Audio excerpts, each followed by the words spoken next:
پاکستانیوں عظمیٰ بخاری صاحبہ نے فرمایا ہے کہ پنجاب میں پچھلے دور میں فرعون اور جلاد ڈاکٹر یاسمین راشد صحت کے شعبے میں تباہی پھیلا کر گئی ہیں۔ اس نے کینسر کی مفت ادویات بند کر دیں، آؤٹ ڈور کی مفت ادویات بند کر دیں، پی کے ایل آئی کو نقصان پہنچایا۔ کورونا کے دنوں جو ایکسپو سینٹر میں ہسپتال بنا تھا اس کی بہت ساری سٹوریاں ہیں، یہ عظمیٰ بخاری صاحبہ کا کہنا ہے۔ لیکن حقیقت یہ ہے کہ جب مسترد شدہ اور عقل سے عاری لوگ آبادی کے لحاظ سے سب سے بڑے صوبے پر مسلط ہوں گے تو نتیجہ یہی نکلے گا: جھوٹ، تختیاں اور تباہی۔ تحریک انصاف اور ڈاکٹر یاسمین راشد کے دور میں پنجاب کے صحت نظام میں انقلابی کام ہوا۔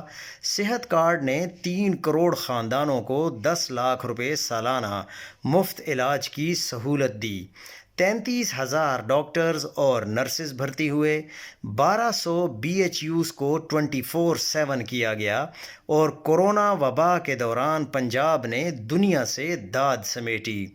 لیکن اس حکومت نے آ کر سب کچھ برباد کر دیا۔ صحت کارڈ بند ہو گیا، بی ایچ یوز کو آؤٹ سورس کر کے مریم نواز کلینک کا جھوٹا لیبل لگا دیا گیا، 12,500 فرنٹ لائن ورکرز فارغ کر دیے گئے، مریض دواؤں کو ترس رہے ہیں، ہسپتالوں میں عملہ نہیں ہے، اور 1 کھرب روپے کی مالی بے ضابطگیاں ریکارڈ پر ہیں۔ Jinnah institute of cardiology, BHUs کی اپ گریڈیشن، صحت کارڈ، سب تحریک انصاف کے منصوبے ہیں جن پر تختیاں اور اشتہار لگائے جا رہے ہیں۔ عوام سب دیکھ رہی ہے۔ صحت کا نظام ناکام نہیں ہوا، سازش کے تحت توڑا گیا ہے۔